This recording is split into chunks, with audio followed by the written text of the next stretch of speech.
All right. So in the last class, we were discussing about the Elizabethan playwright as well as Jacobean playwrights in particular. We have also talked about the authors before Elizabethan age. So we will talk about the poets now. Okay. So about Edmund Spenser, we have already discussed. I will begin with Philip Sidney. So Philip Sidney's first work, Arcadia, is important because it's a pastoral romance, much like that of Shepherd's Calendar. So it's a pastoral romance. It is a full of. It's a kind of eclogue, like Virgil's eclogue, which deals with the meadow, the grassland, talks about that, the good, happy pastime, the summertime. These are the things that has been captured in Arcadia, written by Philip Sidney. Uh, then he wrote Astrophel and Stella. You know that Astrophel and Stella is a sonnet sequence, collection of song and sonnet, 108 sonnet and 11 songs, published in 1591. Okay, so this is one of the collection, Astrophel and Stella. So Astrophel is Sydney and Stella is the lady love of Sydney. So who was this lady love? So this Astrophel and Stella was a collection of songs and sonnet addressed to Lady Penelope Devereux. Penelope Devereux. Okay. She was the wife of Lord Rich. I mean, he was pursuing her, but then he was not able to marry her. So she married Lord Rich. Okay. So Penelope Devereux is the name of the lady lover, Sydney. Okay. So Sydney tried very hard, but he was not able to make it. Now, when he is writing his sonnet, his stanza rhyming scheme is bit different in the sense that he used this. See, the rhyme scheme becomes very important when it comes to the Elizabethan sonneteers. Do you remember the rhyme scheme of Petrarchan sonnet, which has been followed by Surrey? Sorry, Thomas Yard, and then we have Shakespeare, then Philip Sidney, then Michael Drayton. So people were writing the sonnet sequence. You have to be familiar with the rhyme scheme also. This is important. CD, CD, E. This is the pattern that has been followed by Philip Sidney. Okay. Now, Sir Thomas Sackville, who along with Thomas Norton wrote this very famous first tragedy in English ever written, Barbuda, he was also a poet, apart from being what he wrote as a playwright. Okay. So he wrote works like The Mirror for Magistrates. It's a poem written around 1563. It is written in imitation of Dante's Inferno. Mirror of Magistrates, written by Thomas Sackville, is actually an imitation of Dante's Inferno. Okay. Then his next work is The Induction. The Induction, then Complaint of the Duke of Buckingham. Now, The Induction and Complaint of the Duke of Buckingham, both of these works are written in rhyme royal stanza. Rhyme royal stanza. But somehow it remained incomplete and it has been later completed by William Baldwin and George Ferrers. So they completed his work because Thomas Sackville was indulged in some political activity and that's why he left those works unfinished. So just remember the name, the titles are important. The Mirror for Magistrate, the Induction, Complaint of the Duke of Buckingham.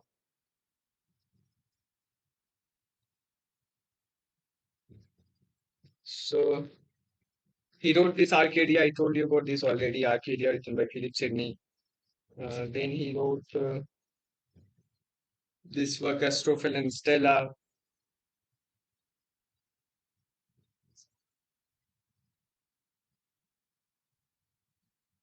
Yeah, The Lady of May. It's a mask. Astrophel and Stella is a sonnet and song sequence. Arcadia, I told you.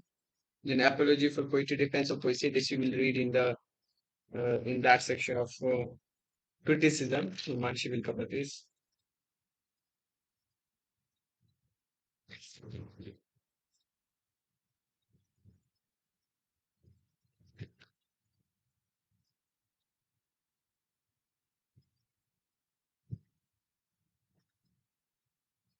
Yeah. So Arcadia, the Lady of May, Astrophel and Stella. Now, few things important regarding Arcadia is that from Arcadia there are three. There are three important facts that is associated with Arcadia. First is that Richardson's Pamela, the title of Richardson Pamela has been borrowed from Arcadia, Sydney's Arcadia. Okay, the title of Richardson Pamela has been borrowed from um, this work Arcadia. Okay, Pamela is the novel written by Samuel Richardson. Samuel Richardson wrote Pamela, Clarissa. These two novels are written by him. So this title Pamela has been borrowed from Arcadia. The next important fact is the second one. The King Lear's dialogue has been borrowed from Arcadia. Okay, few of the dialogues of King Lear has been borrowed from Arcadia. And the third one is that King Charles the First, while he was dying, about to die, because he was executed around 1480 1648. So at the time of his execution, he was reading Arcadia, King Charles the First, and he quoted from this. Okay, so these are the three important facts related to Arcadia. Astrophel and Stella was written in 1582 and published in 1591. That's it for Sydney. We will come back to Michael Drayton. Drayton, although he's a minor author, but you can remember the title of his work. So first work is Polyolbion, as you can see on your screen. Polyolbion is a long poem. It's an enormous poem of many thousand couplets describing the town, mountain, and rivers of the Britain with interesting legend connected with each other. Okay, this is what he's describing. Now, it is an extremely valuable work which represents a lifetime study and research because it's a long poem, like I've said. Okay. Next to Polyolbion is Baron's War. Okay, Baron's War, 1603. It's again a long poem. Baron's War is a long poem, 1603. Then Heroic Epistles of England, again a poem, long poem, Heroic Epistles of England. Then Ballad of Agincourt. As you can see, ballad, it's a ballad written in ballad form. So Ballad of Agincourt.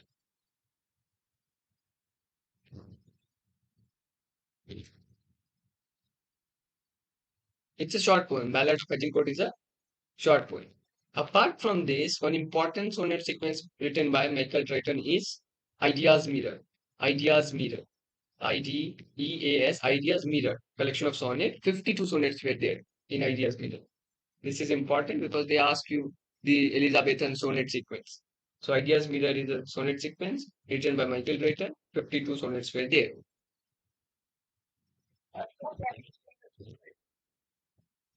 Yeah, it's Ideas Mirror. Right.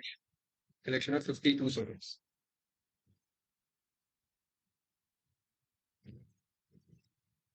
Okay, so these are the Elizabethan poets. Then in dramatists, we have read almost all of them. Now, Christopher Marlowe, we talked about him in the last class as a playwright. We will talk about him today as a poet. So, as a poet, he wrote The Passionate Shepherd to his love.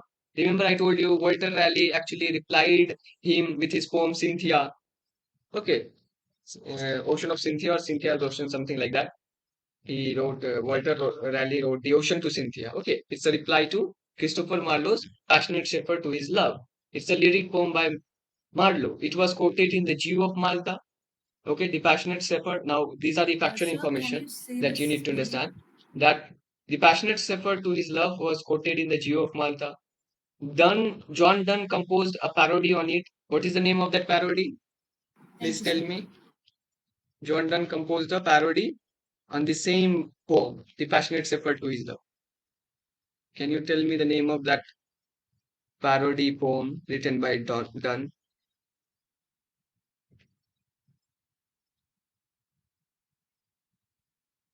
Debate. Debate. Okay, written by John Donne. Debate was a parody written in reply to The Passionate Shepherd to His Love, written by Christopher Marlowe. Now, Christopher Marlowe also translated Ovid's elegies into English couplets. Okay, Ovid's elegies into English couplets. Hero and Leander, as you know, this is unfinished work written by Christopher Marlowe, which has been finished by whom? Hero and Leander. Hero and Leander is a poem, unfinished poem by Christopher Marlowe, divided into two parts, which was later completed by George Chapman in 1598.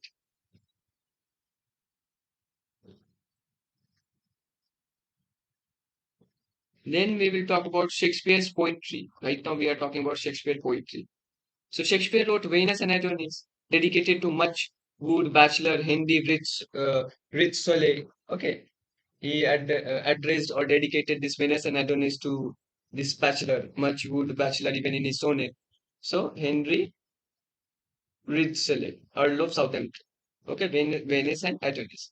Then he wrote Rape of Lucre, 1594. Rape of Lucre retells the instructive story of the rape of a virtuous Roman noble woman by the libidinous Sextus Tarquinius. Now, he was the emperor at that time, Roman emperor, libidinous Sextus Tarquinius. Okay, he raped a virtuous noble woman during the Roman Empire. Okay, so it resulted in the banishment of Tarquinius because the people were so ferocious after the act done by Sextus Tarquinius. So he has been exiled, banished from his kingdom. So this story is based on that rape of Lucre, rape of Lucre. Then a long poem written by Shakespeare is A Lover's Complaint. Then Phoenix and the Turtle. Phoenix and the Turtle, Lover's Complaint. True Love is a sonnet written by him. True Love is a sonnet written by him. So do remember, what are the poems that I have just said? Venus and Adonis, Rape of Lucre, A Lover's Complaint, Phoenix and the Turtle, True Love. True Love is a sonnet. Now, when we see him as a playwright, then first folio published posthumously in 1623 by two fellow actors in the company known as King's Men. Now, the first folio, published in 1623, contains 36 plays, of which 18 appeared in print for the first time. Okay, others were already there in print, but out of 36, 18 appeared in print for the first time in the first folio. Now, Elizabethan theatres are important. They ask you sometime in the examination. So, when it comes to the Elizabethan theatre, chronologically, we have the curtain, 1577. Even before curtain is the theatre. The name of this theatre is the theatre. 1576. Then the curtain. 1577. Then rose. 1587. Then so on. 1599. Then we have, sorry, so on is 1595. 1595.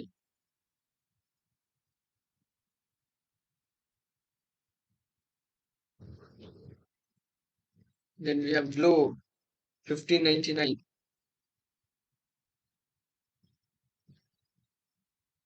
Then black friars. 1609. Then we have O. 1630. So this is the sequence of Elizabethan theatre. They have asked this question. The theatre, the curtain, rose, swan, globe, blackfriar, hope. Okay.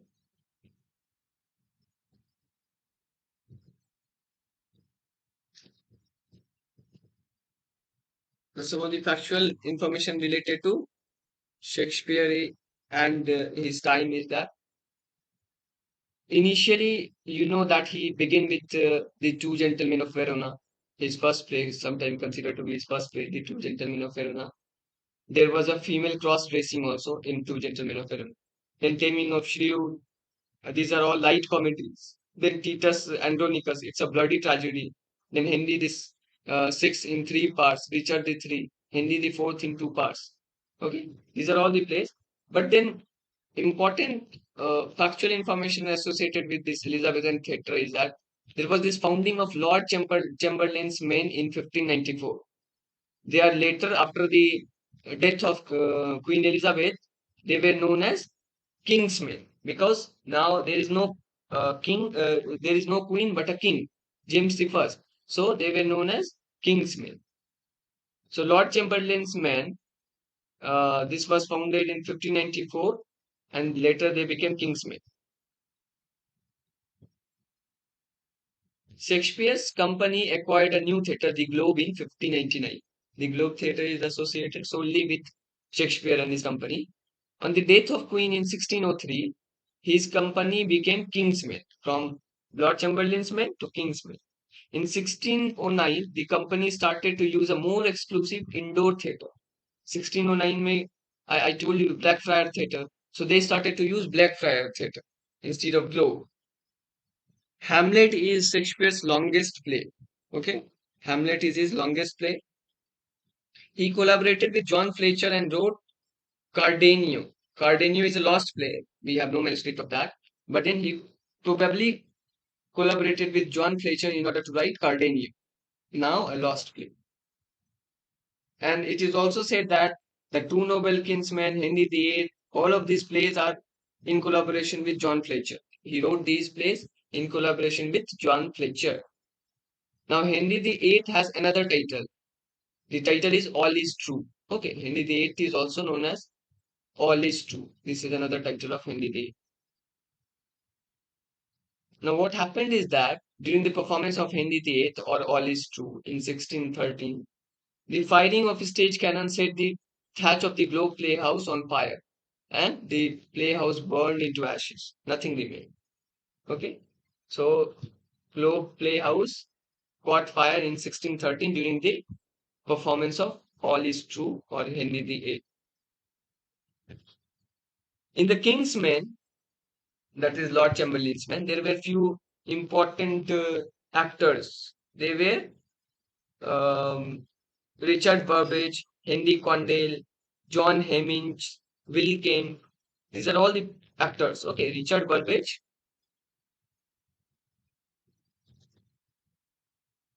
Will Kemp. Okay, these are all the actors working during that time. Now there is a character Lance who addresses his dog Crab in which play? Tell me the name of the play. Lance is a character who is addressing to his dog Crab. In which play of Shakespeare? This question has been asked in UGC. The name of the dog is Crab, and the character who addresses the crab is Lance. What is the name of the play?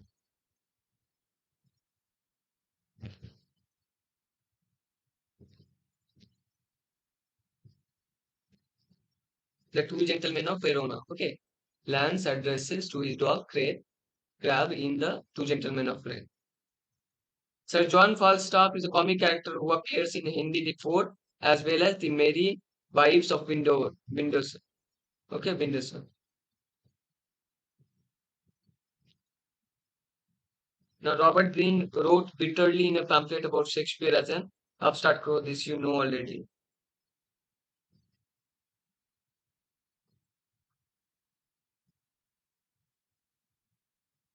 You will find the instance of cross dressing, that is, women converting into men, men converting into women, in As You Like It, Cymbeline, Two Gentlemen of Verona. And do remember, until the time of Restoration age, the role of the female actor were also played by the male only. Only after the coming of Restoration era, women started to perform on English stage. Do remember this.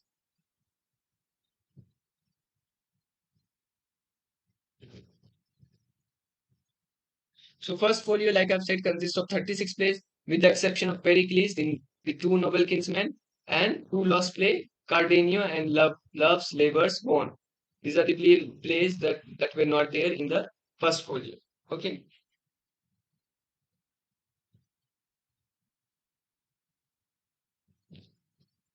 Now the four important tragedy written by Shakespeare is Hamlet, then we have King Lear, then Macbeth, and Julius and Caesar. So you must know everything about these plays. Okay, these are very important.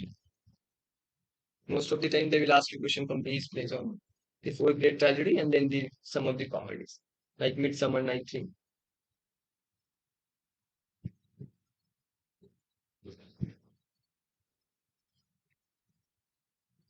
Very good.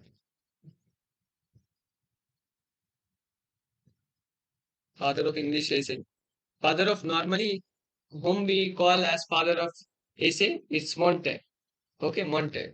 And father of English essay is Bacon. Sir Francis Bacon. He was a philosopher and essayist, Lord Keeper of the Seal to Elizabeth I. Elizabeth, she was the queen, and he was the Lord Keeper of the Seal to Elizabeth at that time. He became member of parliament in 1584. He investigated the case against his own patron, leading to Essex execution. His own patron was executed because he was leading the case, and he said that even when you are my patron, I cannot forgive. So his career bloomed during the reign of James I because he became Attorney General, the Lord Keeper of the Seal, and Lord Chancellor. These three posts were held by Bacon during the reign of James I. He advocated empiricism. Empiricism, the one that has been advocated by John Locke also, that what we experience is the reality. Empiricist will say like that. Now, his essays are published in three installments. The first one is 1597, when he published 10 essays. 1597, 10 essays. 1612, 38 essays. In 1612, he published 38 essays. And in 1625, he published 58 essays. Okay. He named that essay, the title of that collection was Essays or Counsels, Civil and Moral. Essays or Counsels, Civil and Moral. So this is about his essays. All the numbers are also important. In 1597, he published 10 essays, 1612, 38 essays, in 1625, 58 essays.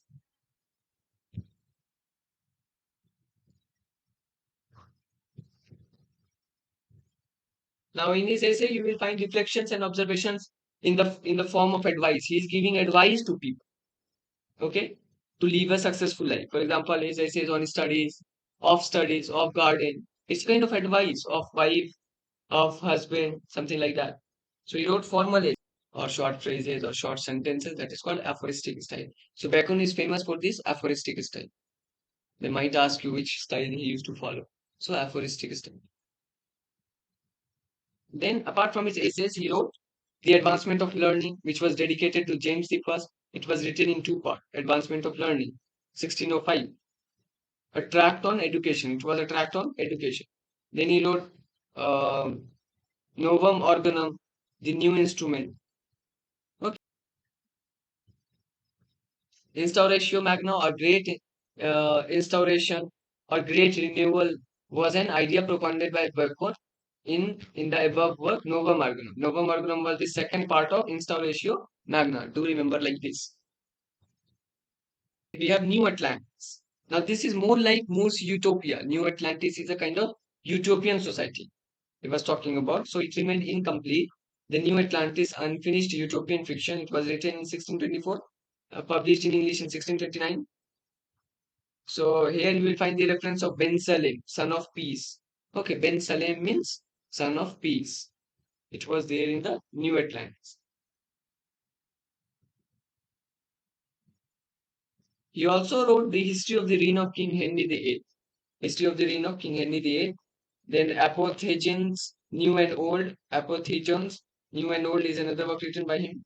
Silva Silveira, A Natural History, is a work on law. Do not get confused. Silva Silveira, written by Bacon, is a work on law. Now, there is this question which has been asked in UGC that there are three parts of poetry according to Francis Bacon. What are they? Or which of these are the three part and which one is not out of that three part? So he said that poetry can be divided into three part: narrative, allusive, and representative. Narrative, allusive, and representative. Do remember. Three part of poetry are narrative, allusive, or representation. Samuel Purchas, his work is also much like that of Richard Hakluyt's work. It is on expedition and exploration, on voyages. So, Purchas His Pilgrimage is one of his work, one of the work written by Samuel Purchas. Purchas His Pilgrimage. Then we have John Fox and William Camden. William Camden was an English antiquarian and historian. He chronologically wrote the reign of Elizabeth I of England. So he's famous for that. Other influential essayists of that time was, first of all, we have Robert Burton. Okay, Robert Burton, who wrote The Anatomy of Melancholy. This is very famous book, The Anatomy of Melancholy. It was published in there was a five issue of this particular work. 1621, then reissued, revised in 1624, 1628, 1638, and 1651. So there are five issues of the Anatomy of Melancholy. So it actually this work, Anatomy of Melancholy, influenced both Stern as well as John Keats. Okay, Stern, the novelist, as well as Keats. Then it is a kind of encyclopedic treatise on psychology. For the first time, someone is talking about psychology. He talked about science, philosophy, poetry, history, and divinity. The title page is divided into 10 panels. Now, what are the themes? What is the things that he want to address in this particular work? He addresses two conditions: unhappiness and clinical depression. When you are depressed, how do you think of the world, about yourself? When you are unhappy, how do you feel about yourself and about the world? So, unhappiness and clinical depression is the two themes that he wanted to describe in the Anatomy of Melancholy. There is a pseudonym, false name of Robert Burton, pen name, that is Democritus Junior. Okay, Democritus Jr. was a laughing philosopher. So he gave this pseudonym to himself while he was writing. Now, Keats' famous work Lamia is inspired from Robert Burton's The Anatomy of Melancholy. Do you remember?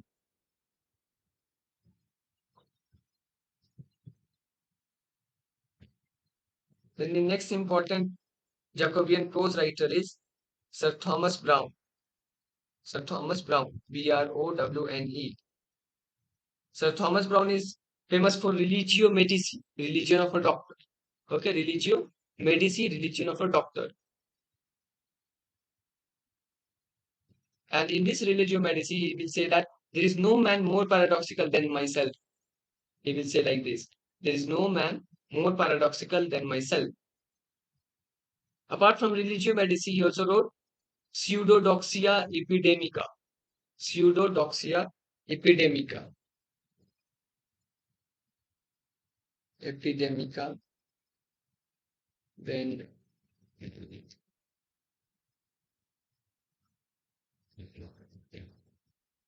Hydriotophia. Then he also wrote Om Burial. This question has been asked from urn burial. So urn burial is an urn found in Norway. So from that he was inspired to write urn burial. This question has been asked in literature.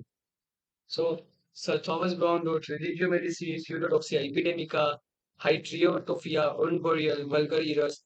These are all his work. Vulgar errors is actually the subtitle of Pseudodoxia Epidemica. Yeah, John Lilly is there. John Lilly is famous for his work Endymion, Sappho and Paho. Then Midas, Galatia, these are all work written by him.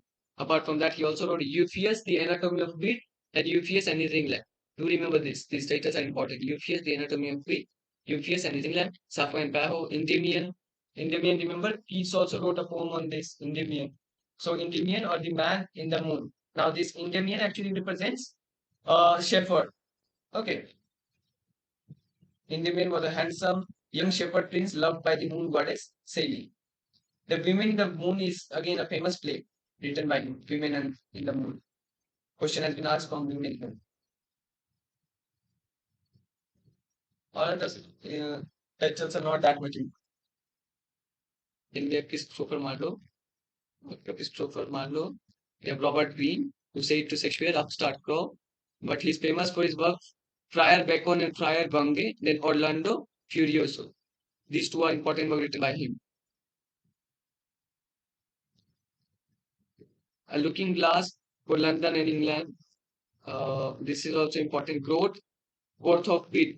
In this work, he criticized Shakespeare. So, do remember this. Then we have George Peel. George Peel is famous for arrangement of Paris. Edward the First, the Battle of Alcazar. Wrote the Battle of Alcazar, the Old Wives' Tale. Okay, Old Wives' Tale. This question has been asked. From Old Wives' Tale, question has been repeatedly asked. Do remember this. Old Wives' Tale is also a novel by Arnold Bennett, published in 1908. Then we have Thomas Lodge. Thomas Lodge is famous for his poetic work Rosalind or Euphues' Golden Legacy. Then an alarm against usurers. figure of Momus. These are not so much important. Just think about Rosalind or the UPS Golden Legacy. Then comes Thomas Nash, who is famous for his single popular work, The Unfortunate Traveler, The Life of Jack Wilton, sometimes considered to be the first prose work or first novel written in English. Okay, first novel written in English, Unfortunate Traveler, The Life of Jack Wilton. He is famous for this single work. Then we have Thomas Kidd, who is famous for his Spanish tragedy or Hieronymo is Mad Again. This subtitle is equally important. So I told you about Robert Burton and Thomas Brown. There's one more philosopher. He is more a philosopher rather than just an essayist. That is Thomas Hobbes. Okay, Thomas Hobbes.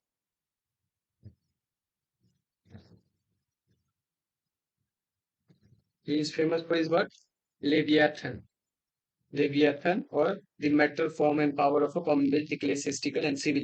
This is another title of Leviathan, published in 1651. It is a philosophical tract divided into four parts. Four parts. Parts are important. They do us. So it was divided into four parts. Leviathan. The first part is of man. The second part is of commonwealth. The third part is about of a Christian commonwealth. Okay, something like that. So it's like Bacon's essay. It is written, the title is written in that way. So Leviathan is written in four parts. Leviathan is based on the theory that if human beings are given total freedom, they would be in a constant state of war. Okay, absolute freedom brings anarchy. This is what he's saying. So he's not a great supporter of democracy. Now, Leviathan, the title is an allusion to a great sea monster. Leviathan is a sea monster depicted in the Bible.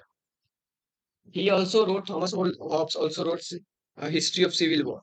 Civil war, which took place in England, when the theatre were closed, which ultimately ended with the execution of Charles I. So he wrote a work on civil war. The title of that work is Behemoth. Okay, Behemoth is the work on civil war written by Thomas Hobbes. Alongside, at the same time, when Thomas Hobbes was writing, there was another philosopher, very famous English philosopher, John Locke. Now, John Locke is famous for his essays concerning human understanding. Okay, 1690. Then two treaties of government.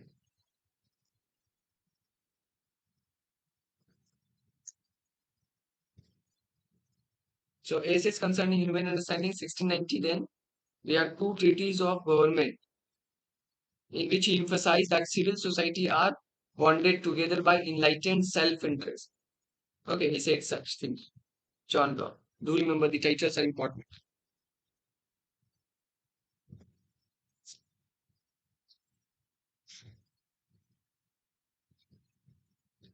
Then we have Richard Baxter. Richard Baxter from 1615 to his lifespan is 1615 to 91.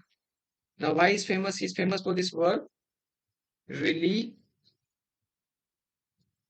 Reliquia Baxteriana. Okay, Reliquia Baxteriana, 1696. It talks about the Paris massacre. Okay, it talks about it reminded him of massacre of the Protestant in the Paris around 1572.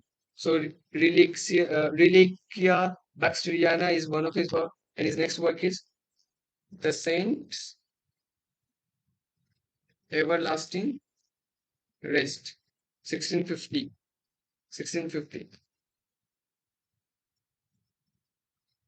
A breviate of life of Margaret Baxter. This is also work written by him. So Reliquia Baxteriana, the Saints Everlasting Rest, abbreviate of the life of Margaret Baxter. Just remember the title. That's it. Then we have George Fox, another essayist of the same time, writing around 16. His time span is from 1624 to 91. He wrote this work journal. He wrote this journal. Now, his journal was published in 1694 posthumously. Prompted by his inner voice, which he associated with the voice of God, he withdrew from worship in steeply houses, the churches controlled by the priest of whose teaching he disapproved. He said that won't consider these churches correct. These churches are corrupt actually. So he left the churches. Okay, this is what you will find in his journal. In his journal, he talks about the origin of Quakers also. Quakers, a different sect of religion which was formed, especially in America. Quakers. Okay, so Richard Webster, George Fox, then we have Robert Burton, Sir Thomas Browne. These are all important figures related to Thomas Hobbes, John Locke. Their prose works are extremely important. Then what happened? Robert Southwell's work actually influenced some of the emblem books. Now, what are emblem books? Try to understand this because this is important when it comes to metaphysical poetry. Emblem books. Emblem books are a motto, a symbol, picture, and exposition. Okay, it's a motto or a picture, a symbolic picture, and exposition, something like that. Now, Francis Calls, when he wrote our Francis Calls, he wrote this work, Emblems Divine and Moral. Emblem, Divine, and Moral in 1635. It was the most popular book of verse at that contemporary time. Okay, it was the most important work in verse, written in verse. Now it also talks about wit, imaginative picturing, comparison, cryptic expression. So there is a play of paradoxes and juxtaposition of metaphor in the work. Now these images, these emblems, these symbolic pictures, these far-fetched ideas and metaphors actually inspired the metaphysical poet such as Donne. Because you will see that what is conceit in metaphysical poetry? It is far-fetched idea. So a question has been asked from Francis Calls already about his book Emblem Divine and Moral. So do remember that his word Emblem Divine and Moral actually inspired the metaphysical poet. Okay, because this was the most popular book of verse at its time. It was full of wit, imaginative picturing, cryptic expression, the play of paradoxes and juxtaposition of metaphor in the work of Donne, and his so-called metaphysical poets are inspired from these works only. Okay, the works of the Francis Calls or the emblem books. Okay, so I will leave here only in the next class. I will begin from metaphysical poetry itself. I will talk about Donne, George Herbert, Henry Vaughan, Richard Trasher, then the secular cavalier poets such as Thomas Carlyle, John Denham, Richard Lovelace, Edmund Waller, John Suckling, Abraham Cowley, Robert Harris.